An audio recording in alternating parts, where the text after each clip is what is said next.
हमारे सबसे पुराने धर्म ग्रंथ श्रीमद् भगवद गीता में षड्रिपु की बात कही गई है। षड्रिपु यानी कि हमारे 6 दुश्मन। सोचिए, हमारे ऐसे 6 दुश्मन जो हमारे ही भीतर रहते हैं। जी हाँ, हिंदू धर्म ग्रंथों में मनुष्यों के 6 ऐसे शत्रु बताए गए हैं जो न केवल मनुष्यों के जीवन को कष्टमय बनाते हैं बल्कि उनके मोक्ष की राह में भी रुकावट पैदा करते हैं। ये 6 शत्रु ही भौतिक संसार में आत्मा को जन्म और मृत्यु के चक्र में फंसाकर रखते हैं। इनमें पहले 3 शत्रु तो इतने ज्यादा नुकसानदायक हैं कि आपको सीधे ही नर्क की ओर धकेलते हैं। वैसे देखा जाए तो ये 6 दुश्मन भले ही अलग अलग हों, पर जब भी हमारे दिमाग में या हमारे मन में आ जाएं, तो एक साथ प्रभावी हो जाते हैं और तब हम ना चाहते हुए भी ऐसे विकारों में फंसने लगते हैं कि फिर हम भले बुरे का फर्क तक नहीं कर पाते। आप सोच रहे होंगे, भला ऐसे कौन से दुश्मन हैं जो हमारे भीतर हैं और हमें पता भी नहीं। दरअसल हम सभी अक्सर अपने माइंड के इन 6 दुश्मनों को पहचान ही नहीं पाते।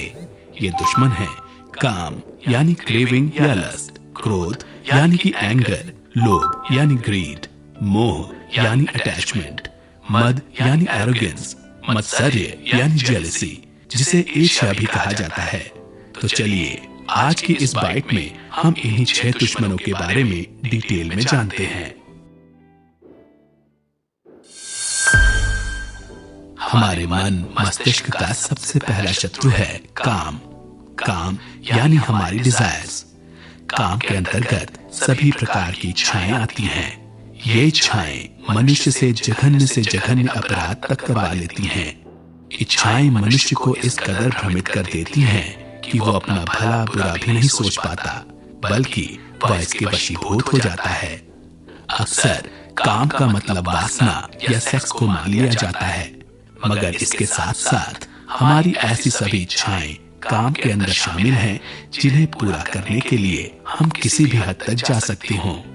कई बार हमें कुछ चीजों की आदत भी लग जाती है और तब हम चाहकर भी उन चीजों को छोड़ नहीं पाते। इन आदतों को भी काम में ही शामिल किया जाता है। काम का अर्थ ही है चाह। किसी भी भौतिक वस्तु को इतनी गहराई से चाहना कि उसके आगे आप भगवान तक को भूलने लगे, वही सच्चे अर्थ में काम है। इसका उदाहरण आप एक शराबी से ले सकते हैं। जब उसे अल्कोहल की क्रेविंग होती है तो उसका एकमात्र लक्ष्य होता है कि किसी भी तरह अल्कोहल या शराब हासिल कर लेना। उसके लिए वो क्या तरीका अपनाए ये वो भी नहीं सोच पाता। फिर अच्छे या बुरे किसी भी तरीके से वो अपनी क्रेविंग को मिटाने की कोशिश करने लगता है। इस तरह देखा जाए तो काम का मतलब हुआ लत। इसमें किसी भी चीज की लत हो सकती है, जैसे नशे की, सफलता की, पैसे की, पावर की या फिर शारीरिक सुख की। कुल मिलाकर जब हम किसी भी चीज के इतने ज्यादा आदी हो जाएं कि उसके लिए हम अपने परिवार, दोस्त, सोसाइटी और अपने आसपास के लोगों का बुरा करने से भी ना हिचकिचाएं, तो वही काम है। देखा जाए तो हम मनुष्यों के अंदर थोड़े बहुत दोष होते ही हैं और उन्हीं दोषों के अंदर यह 6 विकार आते हैं जिनमें काम को सबसे ऊपर रखा गया है।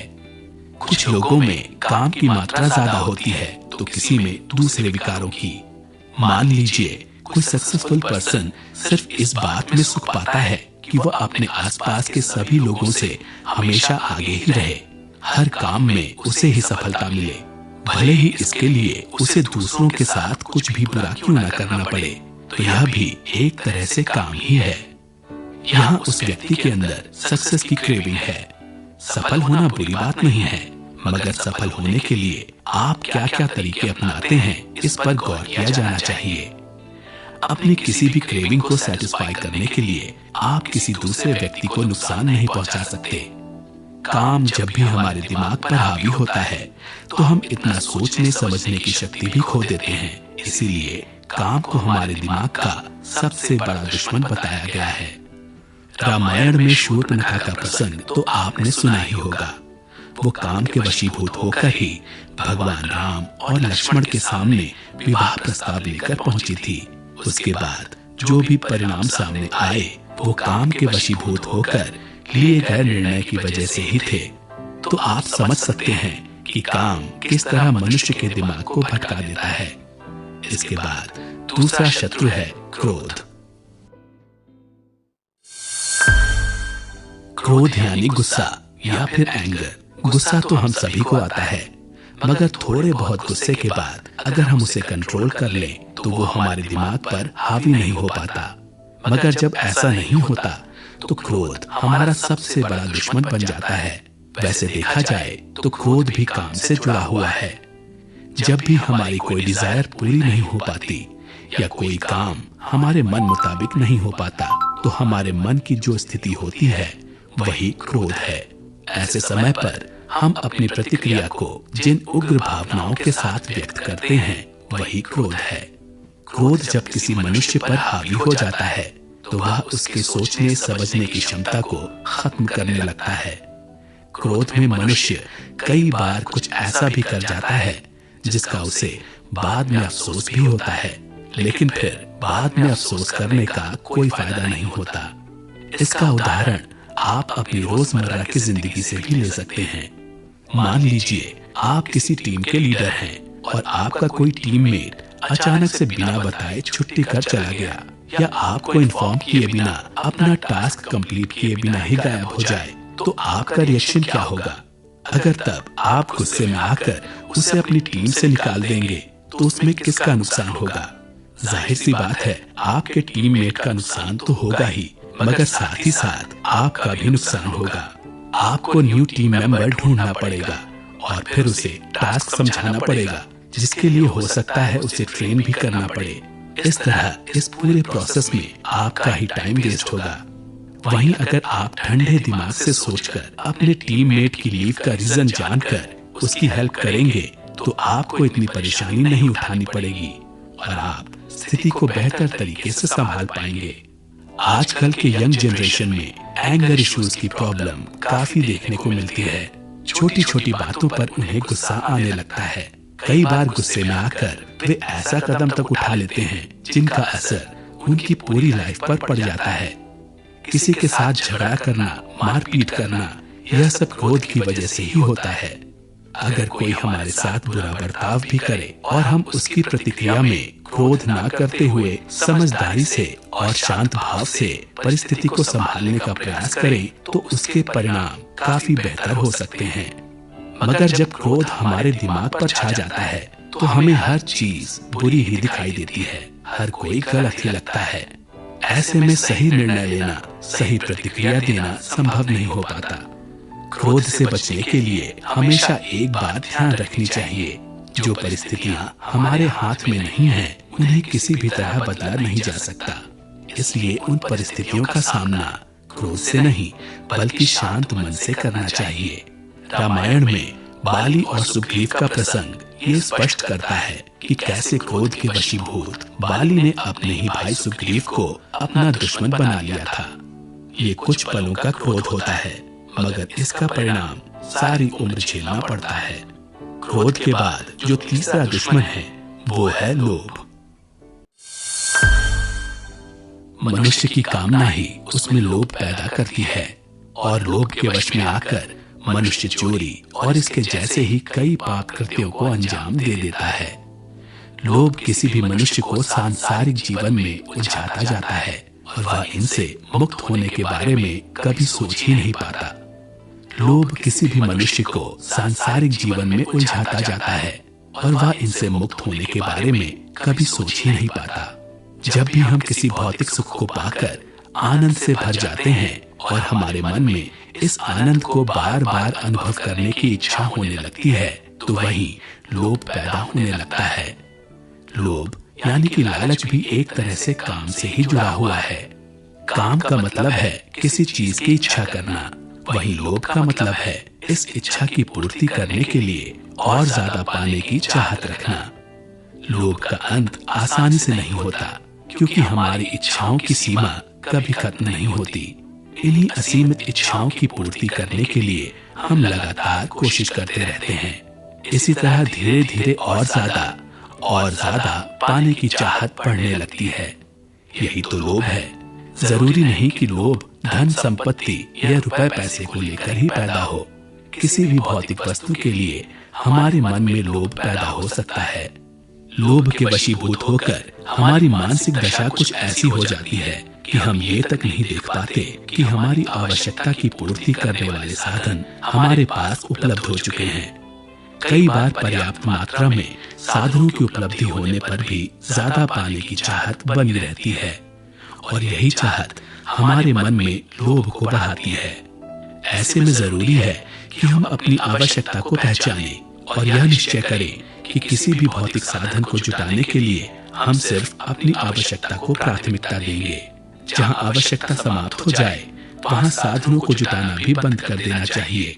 ऐसा करने पर ही हम खुद को लोभ के वशीभूत होने से रोक पाएंगे।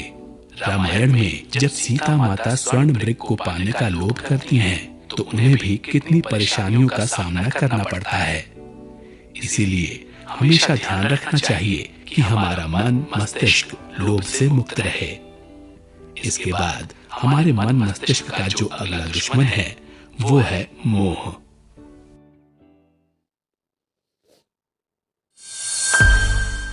मोह यानी अटैचमेंट। जब हमें किसी भी व्यक्ति या वस्तु की इतनी ज्यादा आदत हो जाए कि हम उसके बिना रहने में असमर्थ हो जाएं, तो इसे ही मोह कहा जाता है। मोह में हम आंतरिक चेतना की उपेक्षा कर देते हैं और अज्ञानता को पोषित करते हैं, यानी कि हम यह भूल जाते हैं कि असल में हम मनुष्य इस संसार का हिस्सा तो हैं, परंतु हमारा अस्तित्व उस परमात्मा के अंश के रूप में है। हमें ये बात याद रखना चाहिए कि इस भौतिक संसार में रहते हुए हम केवल अपने कर्तव्यों का निर्वहन कर रहे हैं। हमारे आसपास की भौतिक वस्तुएं और इस संसार में बने रिश्ते नाते सभी एक ना एक दिन खत्म हो जाएंगे। इस बात को ध्यान में रखते हुए जब हम ईश्वर में मन लगाते हैं तो हमारा मन मोह से मुक्त हो जाता है। देखा जाए तो अविद्या और अज्ञान के कारण ही हम सत्य समझने और उसे मानने से इनकार कर देते हैं। मोहवश ही हम अपने भौतिक शरीर के सुख को सब कुछ मान बैठते हैं और मोहवश ही इस संसार के कष्टों और बंधनों में फंसे रहते हैं। मोह किसी व्यक्ति से भी हो सकता है और वस्तुओं से भी हो सकता है। हम सभी को अपने परिवार वालों से तो मोह होता ही है। हमारे आसपास रहने वाले ऐसे लोग जिन्हें हम अपना समझते हैं, हमारे माता पिता, भाई बहन, दोस्त, ये सभी हमारे मोह का कारण बनते हैं। मोह के वशीभूत होकर कोई इंसान कुछ भी करने को तैयार हो जाता है। कई बार ऐसा भी होता है कि हम किसी के मोह में इस तरह फंस जाते हैं कि उस व्यक्ति के अलावा हमें कुछ और दिखाई ही नहीं देता। मोह किसी भी रिश्ते में हो सकता है, माँ बेटे के रिश्ते में, पति पत्नी के रिश्ते में, भाई बहन के रिश्ते में, दोस्त के रिश्ते में। आप सबको रामायण का कैकेयी प्रसंग तो पता ही होगा, जिसमें महारानी कैकेयी महाराज दशरथ से श्री राम भगवान को वनवास भेजने के लिए कहती हैं। उनकी ऐसी कामना के पीछे सबसे बड़ा कारण था उनका पुत्र मोह। उन्होंने भरत जी के मोह में आकर महाराज दशरथ से ऐसा वचन मांगा था और इस मोह के कारण बाद में उन्हें कितने सारे दुखों का सामना भी करना पड़ा था। इसलिए हर एक रिश्ते को निभाते समय हमें इस बात का ध्यान रखना चाहिए कि मोह के वशीभूत होकर लिया गया फैसला हमेशा ही दुखों का कारण बनता है। मोह के बाद हम मनुष्यों का जो एक और बड़ा दुश्मन है वो है मद। मद का अर्थ अहंकार अथवा अभिमान होता है, जिसे हम एरोगेंस भी कहते हैं। मद वह अवगुण है जिसमें मन केवल अपने ही सत्य पर भरोसा करता है और कई बातों को समझने और मानने से इनकार कर देता है। मद कई लोगों के पतन का कारण भी बनता है। जब हम ऐसा सोचने लगते हैं कि हमारे द्वारा किया गया काम ही सर्वश्रेष्ठ है, किसी भी क्षेत्र में हम ही सबसे बेहतर हैं, सबसे आगे हैं और सबसे श्रेष्ठ हैं, तो इसी भाव को मद कहा जाता है। कुल मिलाकर जब कोई भी इंसान मैं की भावना को सर्वोपरि रखता है या जब उसे अपने सिवाय कोई दूसरा नजर नहीं आता या वह किसी दूसरे व्यक्ति को अपने बराबर नहीं समझता है, तो उस मानसिक अवस्था को ही मद कहा जाता है। अपने ही मद में डूबे हुए इंसान के लिए किसी भी स्थिति को समझना मुश्किल हो जाता है, क्योंकि वह हर स्थिति में खुद को आगे रखकर ही सोचता है। ऐसे में कई बार वास्तविकता उसे दिखाई ही नहीं देती है। जैसे मद में डूबा हुआ व्यक्ति कभी भी अपनी गलती नहीं मान सकता, क्योंकि उसे लगता है कि वह जो कर रहा है वही सही है, और ऐसे में उसे अपने आसपास के लोगों की काबिलियत भी दिखाई नहीं देती है, और ना ही वह किसी की सलाह सुनता है और ना किसी की सलाह पर गौर करता है। रामायण के प्रसंग को समझते हुए अगर हम मद का उदाहरण देखें तो रावण एक अहंकारी व्यक्ति का सर्वश्रेष्ठ उदाहरण है। रावण को अपने ज्ञान का मद था और वह इसी मद में डूबा रहता था कि उसे भगवान शिव से वरदान प्राप्त है, उसे कोई नहीं मार सकता और ना ही हरा सकता है। अपने मद या अहंकार के वशीभूत होकर उसने कितने ही अपराध किए और उसका परिणाम भी उसे भुगतना ही पड़ा। इस तरह मद के वशीभूत होकर हमारा मन मस्तिष्क भी सही गलत का निर्णय नहीं कर पाता है। अब हमारा सबसे आखिरी दुश्मन है मात्सर्य यानी ईर्ष्या। ईर्ष्या अथवा जलन की भावना को मात्सर्य की भावना कहते हैं। इसमें लोग अपने सुख को पाने की कोशिश नहीं करते, बल्कि दूसरों के सुख में दुखी होते रहते हैं। अर्थात विषयों के प्रति चिंतन करने से मनुष्य में उनके प्रति लगाव, आसक्ति उत्पन्न हो जाती है। उस आसक्ति से कामना जन्म लेती है, कामना से क्रोध जन्म लेता है, क्रोध से मोह जन्म लेता है, मोह से स्मृति का नाश हो जाता है, स्मृति के नाश से बुद्धि भ्रष्ट हो जाती है, बुद्धि का नाश होने पर मनुष्य का पतन हो जाता है, और इस तरह सभी विकार मिलकर मात्सर्य को जन्म देते हैं। जब भी किसी की तरक्की देखकर आपके मन में ये विचार आए कि ये इतना आगे कैसे बढ़ गया, इससे ज्यादा डिजर्व तो मैं करता था, तो आपको सचेत हो जाना चाहिए, क्योंकि कहीं ना कहीं आपके मन में मात्सर्य जन्म ले रही है। हमें दूसरों के सुख को देखकर दुखी नहीं होना चाहिए, बल्कि उनकी खुशी में खुश होना चाहिए। दूसरों के सुख में सुखी होना न सिर्फ हमारे अंतर मन को शांत रखता है, बल्कि हमारे मन मस्तिष्क में छठवें शत्रु को आने से भी रोकता है। ईर्ष्या हमारे मन में घर कर जाए तो हम चाहकर भी अपने आसपास उपलब्ध सुख के साधनों को देख नहीं पाते हैं। हमारा ध्यान अपने सुख के बजाय दूसरों के सुख पर ज्यादा रहने लगता है, और ऐसे में वास्तव में जो सुख हमें प्राप्त है वह भी फिर हमारे लिए मायने नहीं रखता। इसलिए हमेशा इस बात को ध्यान में रखना चाहिए कि जो हमें मिलता है वही सर्वोत्तम है, उसी में संतुष्ट रहना चाहिए और दूसरों के सुख पर ज्यादा ध्यान नहीं देना चाहिए। मात्सर्य का उदाहरण भी हम रामायण के एक प्रसंग से ले सकते हैं, जब मंथरा भगवान राम और भरत को एक साथ खेलते हुए देखती थी और माता कैकेयी को दोनों ही बालकों पर समान प्रेम लुटाते हुए देखती थी, तो हमेशा ही उसके मन में भगवान राम को लेकर जलन का भाव उत्पन्न होता था। इसके वशीभूत होकर ही मंथरा के मन में विकार उत्पन्न हुआ और उसने माता कैकेयी पर इसके लिए दबाव डालना शुरू किया कि वो राम के बारे में न सोचकर सिर्फ और सिर्फ भरत के बारे में ही सोचें। इस तरह मंथरा के मन में जन्म लेने वाली ईर्ष्या ने ही माता कैकेयी के मन में भी विकार उत्पन्न किया। तो अब आपको यह साफ तौर पर समझ आ गया होगा कि हमारे मन मस्तिष्क में उत्पन्न होने वाले ये विकार ही हमारे सबसे बड़े दुश्मन हैं। वैसे देखा जाए तो काम, क्रोध, मद, लोभ, ईर्ष्या और मोह ये सभी विकार भले ही अलग अलग नाम से बताए गए हैं, मगर ये सभी एक साथ भी प्रभावी हो जाते हैं, क्योंकि सभी आपस में जुड़े हुए हैं। ऐसा नहीं हो सकता है कि किसी भी मनुष्य में सिर्फ एक ही विकार का प्रभाव देखने को मिले। इसलिए अगर इन 6 दुश्मनों में से कोई एक भी आपके दिमाग पर हावी होने की कोशिश करे तो तुरंत ही आपको सतर्क हो जाने की आवश्यकता है। शास्त्रों में जिन 6 शत्रुओं की बात की गई है वे 6 शत्रु मन के हैं। मनुष्य का मन बड़ा चंचल होता है और वह चंचलता में इन 6 अवगुणों को अपनाकर इन्हें स्वयं का दुश्मन बना लेता है। उम्मीद है कि आपको इन दुश्मनों के बारे में अच्छी तरह समझ आ गया होगा और आगे से आप खुद को इनसे बचाने की पूरी कोशिश कर पाएंगे।